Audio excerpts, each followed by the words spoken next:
Here, like I didn't have the ability to go greet and to go talk to people and build that self-confidence. But pursuing that niche, actually being a failure in that business for 3-4 months, not selling nothing, it leveraged me to actually learn consistency and self-confidence. And building those skill sets was actually able to leverage me to actually start building what we've created here. Right behind you. You guys know Ryan Banks? That's Ryan Banks. Right there, yeah, Ryan Banks. Young Viner. The Young Viner team. Yeah, I'm acting different. I got money now. I got different tastes. Had to switch my style. Made 200,000. That was 20 days. Wanna leave? Fuck it. I ain't like her anyway.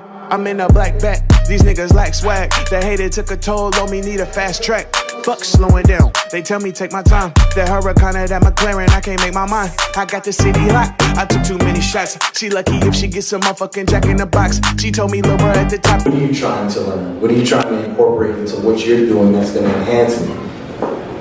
Who are you trying to meet within what industry so I can introduce you to that person and potentially help? So you need to internally understand what you're. Started off poor with plans to own more. Now we own stores and fuck the baddest horse. I was on tour with Once you niggas start focusing on what you're focused, what you're passionate about, and what you're aligned with, everything starts falling into place. If you don't do that, a lot of times, yes, you can make a lot of money, but you'll have this mission statement that's very fake and very not aligned with like who you actually are, and I personally think that's why a lot of companies fail. We started off with zero, now I'm seeing M's. Diamonds like water and they jumping out the gym.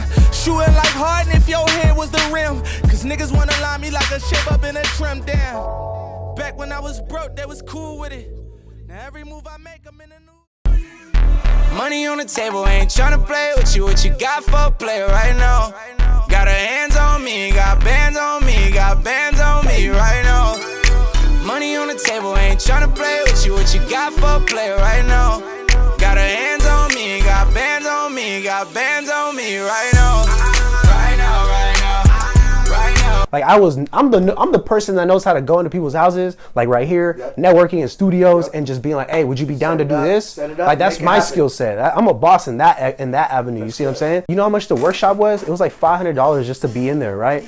But I'm like, okay, I'm gonna go into the show, enjoy networking shit. I see this environment, bro. I'm like, god damn, bro. Like San Jose needs this shit right here, bro. Like I'm looking around like, this shit even exists out there, but nobody's putting it together like that. Like, and I see people try to, but they don't got the, like, I don't want to say clout because I feel like that's such a corny ass term. They don't got that. They don't got that respect. It's the support, respect, like the connection, the clout. You know what I'm saying? Like the influence, all that. It's one thing to respect and everything, but it's support. Yeah. Support. Like motherfuckers need to feel like not obligated, but obligated to support. Yeah. Because it's like if somebody. That's the only way they will out here. We've seen it time and time again with motherfuckers that, you know. It's nothing that anybody can really grasp on, though. Like, it ain't like we have, like he said, we don't have a sneaker con. We don't. And that's the thing. Is we don't have a fucking, like, I don't know. We don't have shit that's like. I feel like we don't have a fucking sound set or like a paid dues or like that's exactly what I be thinking about all the time. Just like reoccurring that we can grasp on, that we can be like, you know what, I'm looking forward to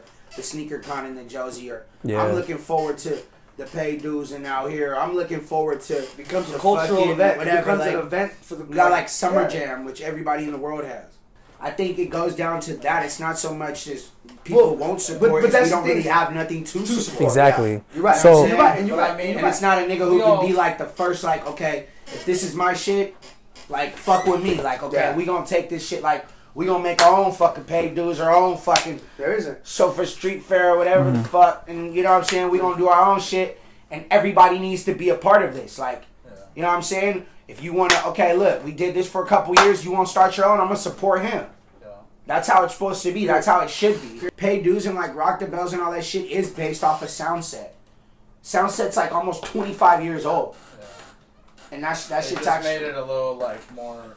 If you think about Soundset and Paid Dues and like Rock the Bells, it's all set up in the same kind of format. You got big fucking major artists on one stage. You get your regular tickets, you get your VIP tickets. Yeah. I always get VIP when I go to Paid Dues. It's the same fucking thing the whole time. It's 150. They moved it up to 200. You go back there, you get your drink tickets, you get your VIP shit. It's the same thing at Soundset. It's the same thing with all the things. So it's like, there's nothing that a nigga can grasp and be like, okay, yeah, let's bring that here. Like, let's make this ours. Let's, we don't even have that. Nothing local. We don't even have nothing like that nigga could like, it got shut down, shot up, whatever. But like, we don't even have like a club like that or anything that we can even like, okay, like this the spot, Yeah. Like back in the day, like some old school Harlem Nights shit. Like, nigga, this the spot. Like everyone's coming here. Yeah, like Boulevard Nights. Yeah. Like Everybody, no matter what. We used to have shit go to Like, oh, fuck, like, yeah, for real. Or Juneteenth for a little while. I can see the fake through a blindfold. Praying on a snake, niggas get exposed. Ride till a young nigga dead and gone. More vibes so you can't vibe no more. I can see the fake through a blindfold. Praying on a snake, niggas get exposed. Ride till a young nigga dead and gone. More vibes so you can't vibe no more. I just hit the bank and gotta pick me up. The teller got me occupied, don't hit me up. Solo mobbing to that market for to sit me down. Doodle brown, dog liquor in this plastic cup. Ay, this antidote just got me all up in my mole. Asking myself when the fuck I got so cold in. Where the fuck my competition go? Cause I swear they tried to cover me, but they all got exposed. Yeah, if you live for the weekends, your shit is broken. Look, if your best moment is Friday afternoon, that means you hate your Monday through Friday. And people get mad at me again because like, Gary, fucking I look forward to the weekends. I love my family. It's not all about money. You're such an asshole. It's family. I'm like, no. You're not listening. If you are so unhappy, don't forget 168 hours, right? You're talking about 60. You take in commuting, you could be in the ball, getting ready, commuting, working a little bit from home on email. You're talking about half. When it's all said and done. Oh wait, I'm sorry. You take in sleeping, more than half your. Actually, it's actually not even close. You basically live to work. Mm-hmm. If you're unhappy, where are you going? Yeah. Like, so yeah, I think about it a ton. Like, if you're not happy, and by the way, everything I've just said for the last half an hour, if you're happy and agree with nothing I've said, well, you've won. Okay, so first off, I'm definitely going to bring you to the lab one of these days. Look, you put me in a room with people in San Jose that want to learn. Mm-hmm. We'll do it every week, bro. My whole team. Everybody want to learn? I got 7 people. I'll put them in, and then you'll have a team of people that all know how to code. Yep. I'm saying that's how we level them up. Change the entire community and create the reputation that you talk about for San Jose. Yeah. Right? Yeah. Because they're not going to build in a way that doesn't represent San Jose in the wrong way. Mm-hmm. Right? Yeah. Exactly, because we come from it. Like, I understand how organizers work, political organizers work. Yeah. I'm willing to be in the field with mine, bro. I talked to in the last week, I talked to over 300 people. Mm-hmm. Through my 15-minute call. Then 15-minute, I'm telling you, you get so much done. Bro, you go in. So like last couple weeks, like it's a lot.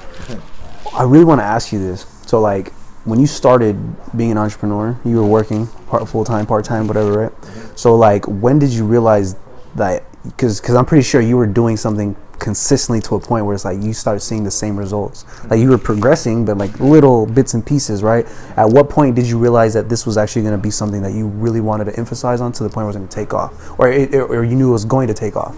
Does that make sense? It's a good question.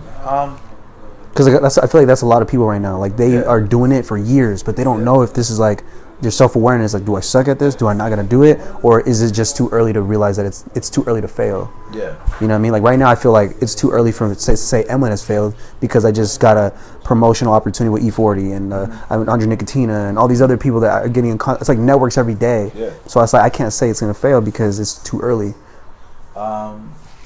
This comes from a very controversial person, but I think it's something that is important for people to understand.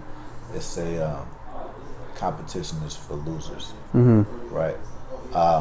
And I'm going to go in on that in a second. But what you said before about being a student of the game is very important. Like breaking into startups and what we're building with Career Karma wasn't in opportunistic, like let's build this thing that's going to make us $1 billion. Yeah. Right? It was like we were going to start a real estate company. It was just more like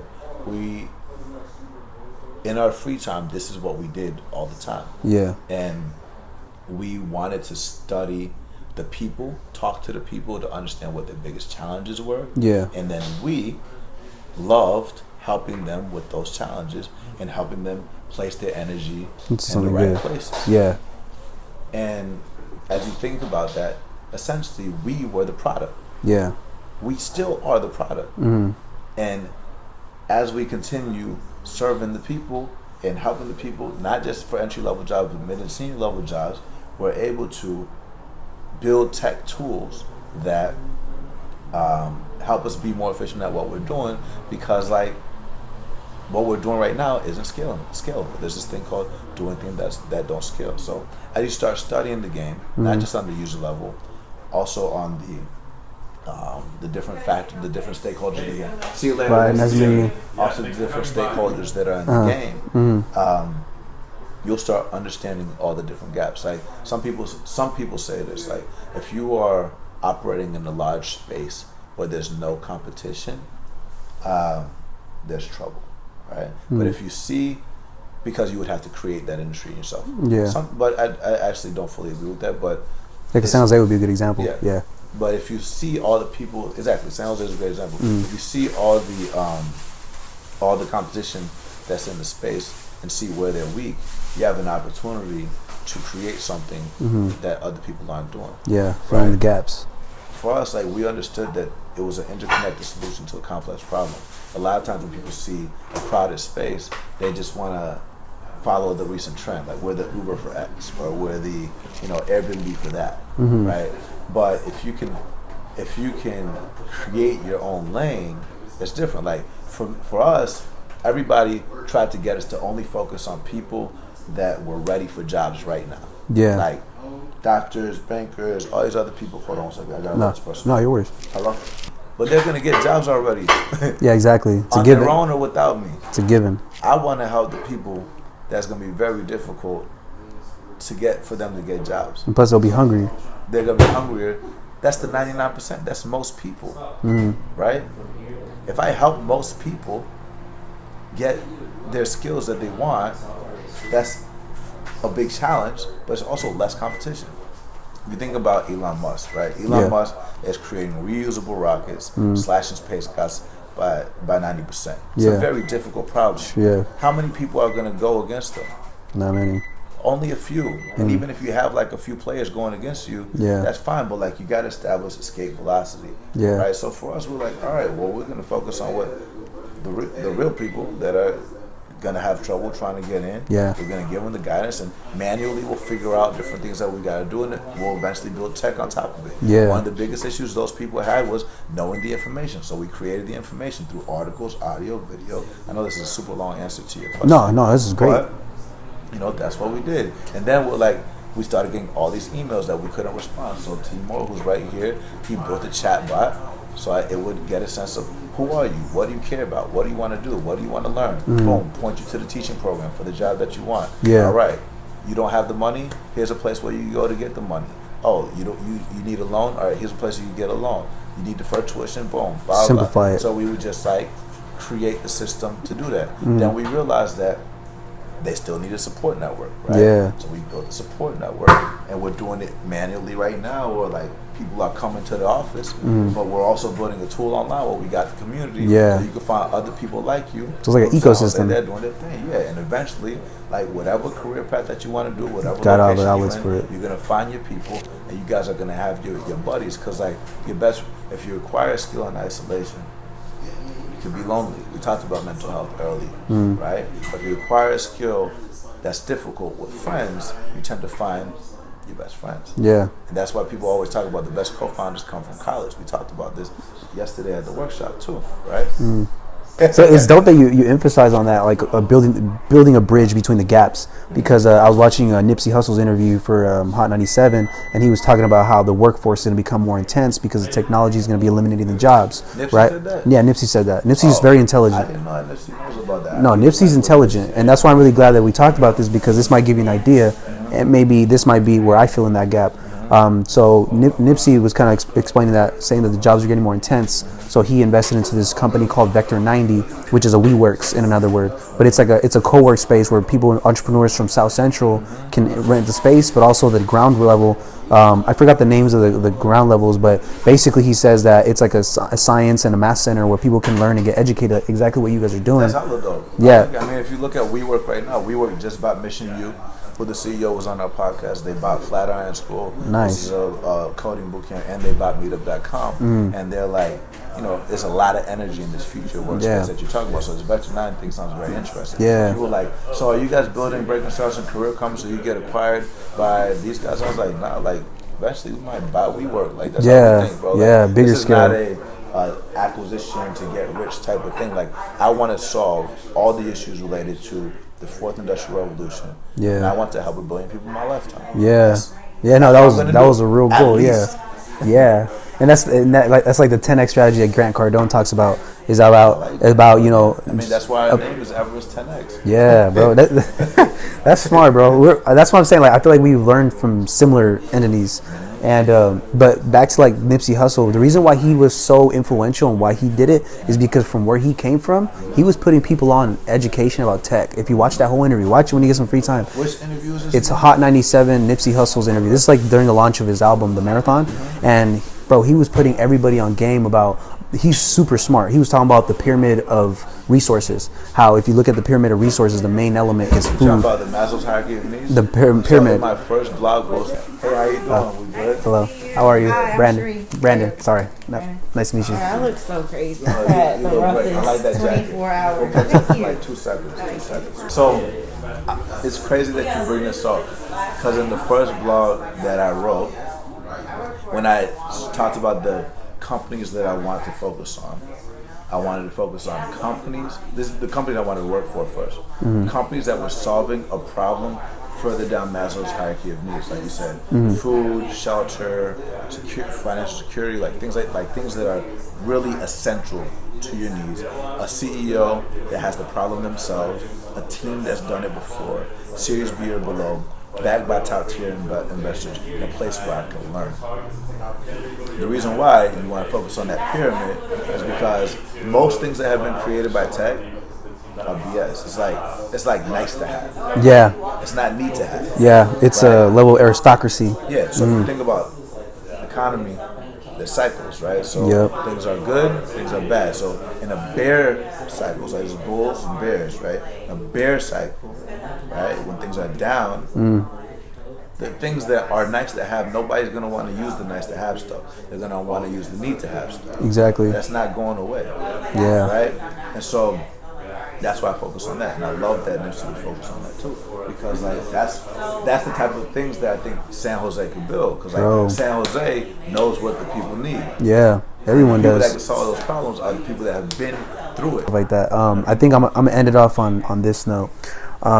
So right now, this video content is going to be exposed to a lot of people in the urban. Back in San Jose, it's full Latinos, full Black, full Asians, it's all that. So them seeing you in this environment, in this type of space, is going to be kind of different.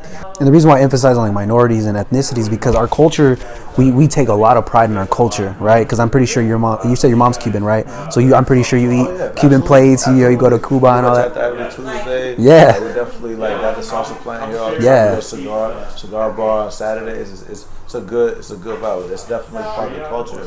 I would say that like try not to get caught up in like this type of stuff. Like I have zero ego, bro. I'll sleep on somebody's floor, like you said, like whatever it takes. Like whatever it takes. San Jose, like it doesn't matter. Like don't. And then even when you make it, it's not about like spending money on different things. Like I wear the same things every day. Like I wore the same outfit like 3 times. Yeah. Be real with you guys. Nah, I feel you. You've seen it in every single picture. I wore the same sweats every single day. It's not about the brands that all these other people got, right? It's like, so leave your ego at the door.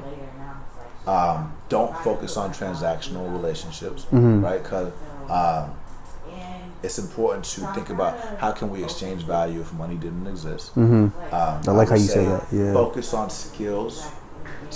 Like people can hate your personality, can argue with you to the face about all these things, but if you got results, nobody can tell you nothing. Yeah, that's facts. Focus on skill sets. Focus on outcomes. Results. I mean, there's definitely, you just need probably more Do your job well.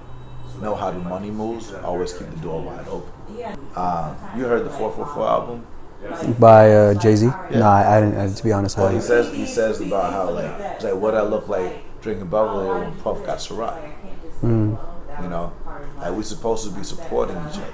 Yeah, that is deep, bro. Whoa, so like when you deep. like the best legacy I could have is to pour into you and you become better than me. Yeah. Like it's not about me being the greatest and being on top. Mm-hmm. You know what I'm saying? It's all how we unify and grow together. Yeah, how can we like continue to make like always tell my brother every day. He just became a software engineer. You're gonna be greater than me. You're gonna be greater than me. We gotta go in. And so as these people are growing, I talked about this yesterday. A great video about Dame Dash. And I love Dame Dash. I don't care what nobody says. Yeah, I watched his interview on the Breakfast Club. He says that thing that he has an interview with DJ Clue from Desert Storm. He said you can't have one guy as the head of a crew because as soon as that guy goes down, everybody the whole goes system down. shuts down. Yeah, it's classic in music. Cameron, Dipset, like all these, like even 50 Cent, like but I do like the way Wu-Tang and 50 Cent. I'll say Wu-Tang and G Unit were the people that were able to figure it out the most. Like they were kind of like them all on. Everybody went platinum. Everybody eating. Drake is trying to do it even though he's the main one winning. Nobody else is really winning around him. Yeah, for real. Trying to make your whole team win. Top dog. Yeah, exactly. Top dog. Like everybody got to win because like if you equal, I'm equal, all these other people equal, like we all win. Like I'm the CEO of my company, but I don't think about it as chief executive officer. No, yeah. Like my buddy who managed Two Chainz, Charlie Bailey, he created the CEO like OOO thing that. Are you ready to go? Simple as that. I move quick, you know. And man, bro, this is crazy. Like where I'm coming from, like in South San Jose, like we are self-aware of business. We're self-aware of technology and all that stuff. But the only thing that people really come to the conclusion with is like Google, Microsoft, Facebook. Like that's all they really think about. I mean, on Microsoft, LinkedIn, and all that. Yeah. But like the way you're describing it is more like kind of finding a position to be in there without owning your own company, of course. Yeah. But I think like right now, there's just a lot of people that aren't self-aware of what's going on. Yeah. You know what I mean? Like people they know the brand of Silicon Valley. Yeah. But like right now, when I'm in this environment, I'm like, dude, these guys are talking like I would love to be in an environment like this all the time. Because my friends, like I love my friends, you know, but not all the time we're doing that because we come from different cultures. Yeah. And we're all about creating an environment where people can learn from each other. We're big believers in peer mentorship. That the idea is that I don't need to be mentored by someone 10 years older than me and like a mentor with a capital M. I could learn from you. I could learn from him. Anybody. From her, from anyone. And that's how I always treated it too. Yeah, for sure. But I think the point you brought up earlier, there's so many people that use Instagram. There's so many people that use Google, Facebooks of the world.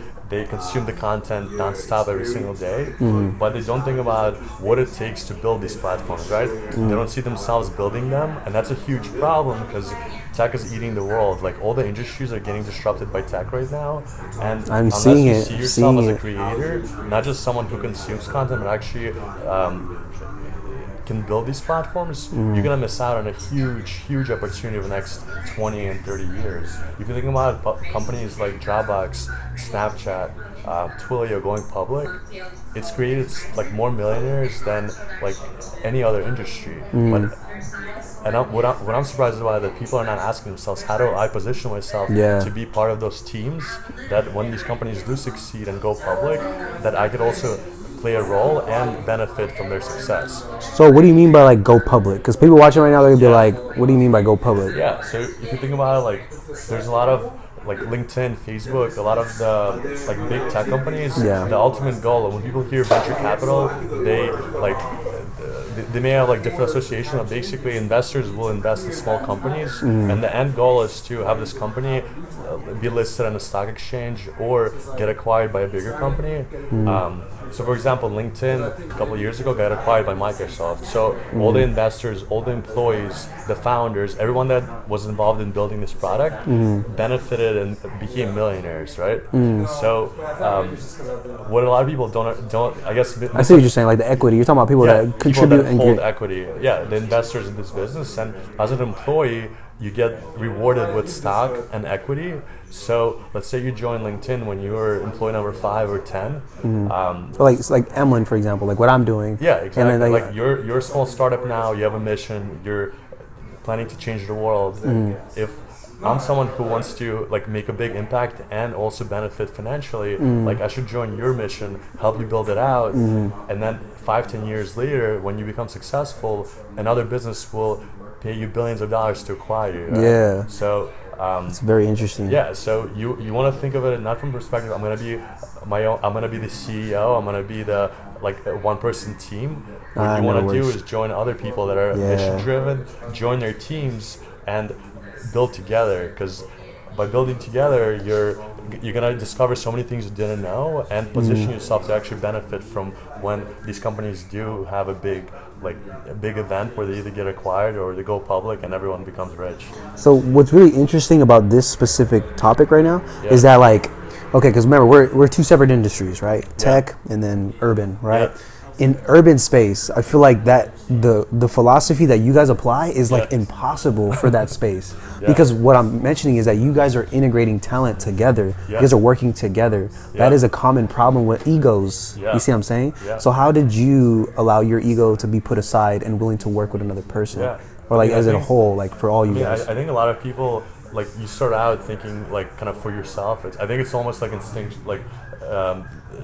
genetic, where you're always looking out after your interests. But once you realize that by joining a team or forming your own team of rock star players who are good at a lot of different things, that you could accomplish a lot more, and you could really make a serious impact beyond just what you could do alone. And that's part of the reason why myself, Ruben, who is my co-founder and teamer, we came together and started breaking the startups, because all three of us believed in the mission. All three of us saw ways we could change the world. We said, hey, instead of us working in isolation, let's come together and just kill it. And what we find every single day is that we'll have disagreements. We'll see that someone is better at something else, but at the end of the day, it's what we as a team are able to accomplish. And since launching 2 years ago, we've our podcast has over 300,000 downloads. We've helped hundreds of people break into tech, and it's just this is only the beginning too. Right now we're just at ground zero, and our mission is to help 1 billion people in our lifetimes find fulfilling work and become entrepreneurs and change their life. Dude, you guys just got here too, right? Yeah, we got here 3 years ago. We left Atlanta, Georgia, bought one-way tickets, came out here and just hustled, got jobs in tech, and now we're helping other people do the same. When did you guys start the platform right now? Yeah, so we started breaking the startups in 2016, end of 2016, and we initially started the podcast because we had so many amazing stories of people in tech from non-traditional backgrounds who were just killing it in tech. There's veterans, professional athletes, college dropouts, just people across the board who were doing some amazing things, and their stories weren't being heard. People in their immediate circle knew what they were up to, but they had no idea, people from the communities they grew up in had no idea how successful they were and had no role models. So the idea behind Breaking the Startups was, let's go feature these stories and then go back to these communities and show them that, hey, if you want to be someone like this, here are the steps you need to take. So our advice is very tactical, very hands-on, and that's what a lot of people have been able to follow their footsteps. Dude, oh man, I have so many different angles I want to approach this. Okay, so another thing is how does a person that is not interested in tech become a part of tech? Because obviously that is the direction that people are going with. Yeah, I think the biggest misconception people have is that you have to know how to code to be in tech. But being in tech, you realize that there's so many amazing jobs. You could be a community manager, you could be an HR helping hire amazing talent. You could be in finance, you could be on the media side and you could record interviews, you could do PR, you could manage social media. Any job that exists in the outside world could be done in tech, but the beautiful thing about tech is that since tech is disrupting so many different industries, you get a different perspective. It's all about disrupting the status quo. So if you're let's say, I don't know, if you're a taxi driver, you're used to doing things a certain way. And then Uber comes around and says, hey, we're going to actually completely reimagine how transportation is going to work. And not just taxi drivers, how airplanes, how motorcycles, how even self-driving planes, drones, how that's going to work. And we're going to be on this mission for the next 20, 30 years. We're going to be imagining how transportation is going to work around the globe. Yeah. Right? And if you think about that mission compared to the old industry of taxi drivers, like buses, airplanes, things like that. So that's kind of the mindset that people have in tech, and anyone outside of tech can adopt that mindset. If you're not happy with where you are now, there's always ways to make everything better. Yeah, to make it better, and join a team that's making it better, and you can learn from them. What makes Silicon Valley, because I've been learning about it recently, because I've been living here my whole life, right? Yeah. But I've been really like educating myself on like what people have came here for, and it's the purpose of just jumping off of a cliff and building an airplane on the way down. Yeah. And yeah, exactly.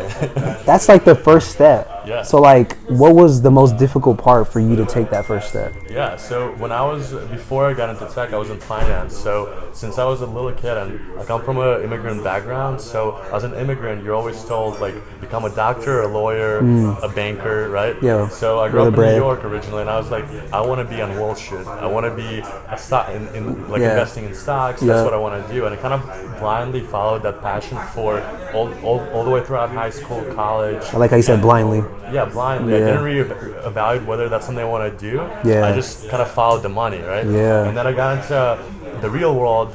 I successfully got the job, but then I realized that I wasn't happy. Yeah, it's not what you want. Sitting in a cubicle, I was doing things that anyone else could do. I was just getting paid a lot of money for it. And I realized that tech was eating up the world, tech was changing all these industries, and that the job I had before in the next 5-10 years is probably not even going to exist anymore. Yeah. And someone who always thinks about like making things better and being an entrepreneur, I was like, well, I'm not ready to start a company yet because building a company is hard. And I don't have the technical expertise, I don't have the team to do it. So I'm gonna move out to Silicon Valley, join a high growth startup, learn first, build a team around me, and then be able to launch. So that's kind of what kind of pushed me off the cliff, was the desire to start a company, but also recognizing that I wasn't ready yet. And then just being hungry to learn, and I've been learning nonstop for the last 3 years. Yeah. Bro. See, like, what's crazy is that like the same model, like what's going on right now, grabbing people and putting them in one place. Yeah. It's not the same on where I'm coming from. Like, you want to know why? Like, what I mean by that, I'm not saying like I have a videographer, a designer, an editor. We all have the same skill sets, same different skill sets. But when we come to the space together, it's like I don't get the same vibe. I'm not saying that we're not working cohesive. I'm just saying like there's a constant engagement when I'm looking around the room. You know what I mean? Like I seen him going up and forward, having a conversation, and then he's going back to the phone call. Like, but I think it's also like people that you surround yourself. You're kind of the average of the 5 people you're around. Yeah. And I remember when I was growing up, like I was always driven. I was always like trying to think outside the box, and I was looking at my friends and I was saying like, why don't you guys like doing things like, why aren't you guys thinking about the world the same way I do, right? Yeah. And so that was the most frustrating thing until I left college, was that everyone around me kind of was following the groupthink model, and I always felt like I had a different perspective. I feel the same. I couldn't find anyone else who shared it. And then I came to Silicon Valley, the tech companies, and then I find people around me who have different skill sets: designers, product managers, engineers, business people, media people, podcasters.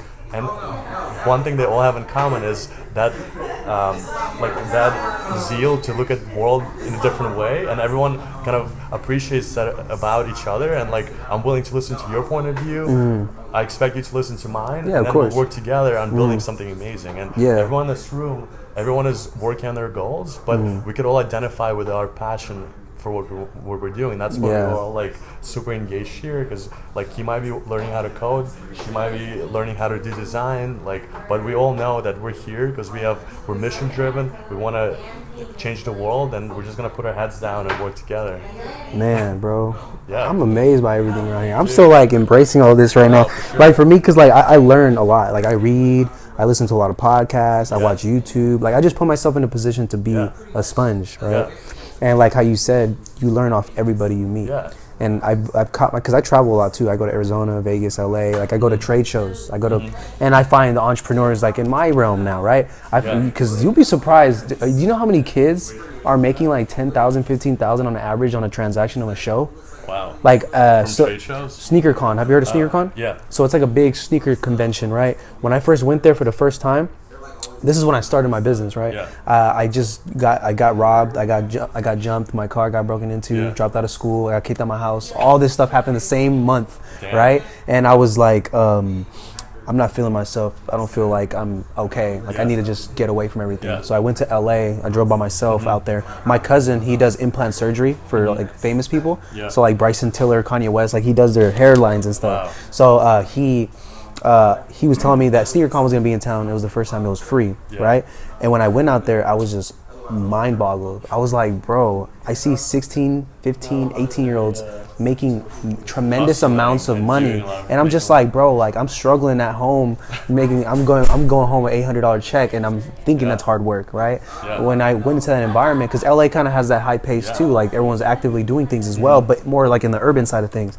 So when I was looking at everything, I was because I networked really well, right? And I met this guy. His name was Lester. He owned a clothing brand called Struggle Lifestyle, and he was really fond of me. Like he liked my personality, and he gave me 2 tickets to the bank sale for free, which is like one of the biggest fashion shows in LA. But when I took a step back and I looked at everything that I was embracing, I was looking at the booth. I looked at him. He was 19 years old, and I was like, I can do that shit. I was like, literally, I got that feeling in my stomach. A year later, I'm at that same event with my stuff, everything, same exact model. And I think what you just described is super powerful. Is that we're driven by people in our life who we model our lives after, right? But for us to be able to successfully achieve, we first need to believe it. And until you see someone like yourself who is 19, running their own booth, making like, I don't know, $15,000 a month, and you're like, whoa, like I didn't even know this was possible. I thought I could only earn $800 a month. Right? And that's then you real. go to that booth, you see what these people are doing, you're like this person is not better than I am. They're just like, they're in an environment that pushes them and allows them to do it. And as like most people have the choice to put themselves in any environment they can. Even you, like right now you're in this environment where you get to awesome. learn to see how we work, right? But going back to that trade show, you kind of saw these kids making tons of money. You're like, if they could do it, I could do it too. And I'm gonna figure out how to do it, right? So I think that mindset applies to anything, especially tech. Like none of us here are special. None of us here are smart. A lot of us actually dropped out of college. We left jobs that we thought we were qualified for, and started doing things that we are completely unqualified for. But we're just gonna figure it out, right? I didn't know how to code. 3 years ago, I had no idea how to code. And I said, I'm going to become an engineer. I'm going to learn how to code. I'm going to build websites, build apps. And guess what? Now I'm building my own company, coding it. I'm the primary engineer building it. And I did it. It took 3 years, but I did it. What's up? How you doing? Brandon, nice to meet you. Pleasure. What's up, man? Nice to meet you. Oh, Holbert, nice. Sweet. What's up, brother? How you doing, man? Bro? Brandon, nice to meet you. Pleasure. Yep. What's up, man? That's what I like too, is that you're in an environment where you're constantly being around people that want to be inspired. They want to be, they want to just get something done. And what you find is, so these 3 guys who just came in, they're in a coding school where basically like you spend 12 months learning different technologies, building things, thinking of different ideas, business ideas, or like non-profit ideas, and actually implementing them. And then you also get to work and apprentice with different companies in the Bay Area. And what happens after those 12 months is that you've built out a real skill set and a real portfolio of projects, and companies are lined up to hire you, right? So these 3 guys, I don't know exactly what they did before. I know one of them was in the Navy, but they weren't engineers, they weren't tech people, but they made a choice to become tech people, right? And they're going through this program now, and in like 3 months, they'll be working for Google, Facebook, Instagram, and they're going to be changing and kind of writing the future of like where these technologies are going to go. The evolution of where everything's going to change to. And like, that's crazy, because that whole job factor of people eliminating jobs, like, and I like how you worded it, because that's what it is. You guys are building something to disrupt the space, which is good and bad. For some people it's bad, like for example, Blockbuster, Toys R Us, Caps, I mean, what is it, what do they call again? You just said it. Cabs, taxi cabs. Oh, yeah. Taxi cabs. Drivers, yeah. You know, and that all came from like simple things as Netflix, and it's Amazon. happening in so many other industries that we as consumers we're not even aware. But it's happening in logistics. It's happening in healthcare. It's happening in finance. It's happening in every single industry is being disrupted. It's just like we're most intimate with Blockbuster, like Netflix. We understand this, and it's easy for us to imagine. But tech is revolutionizing every single industry. Every industry. I've noticed it too. Like even in the urban, like I feel like there's little levels of technology that hasn't been implemented in urban. I'm gonna give you an example. Like this is a theory because I was watching a lot of Gary Vee getting put on augmented reality and virtual reality, right? And you know how augmented reality is basically like on Snapchat, right? Yeah. So imagine this. This is my idea. It's nothing crazy. I'm pretty sure somebody already did it. Like I have so many products, right? So many products that I feel like not everybody has a chance to come to my pop-up shop because I don't have a retail space or an online market. But if I had a place where if I can swipe the variety of things I had available and if I click it and I can actually see it on my head, imagine what it looks like. I feel like that would simplify the whole experience of going to a place, driving there, coming back, but actually getting it like Amazon. You know, so I see how it plays out. That's interesting to me. And I love that you kind of brought up this idea like you're already thinking like an entrepreneur, you're already thinking like a tech person, you're like you described, like there's a way to, like you're imagining a world where you could go open an app, find a product and see it and potentially even feel it before you even have to buy it, right? No, dude, that's an idea that's like, we know that this is going to exist. It is going to happen. It's already happening.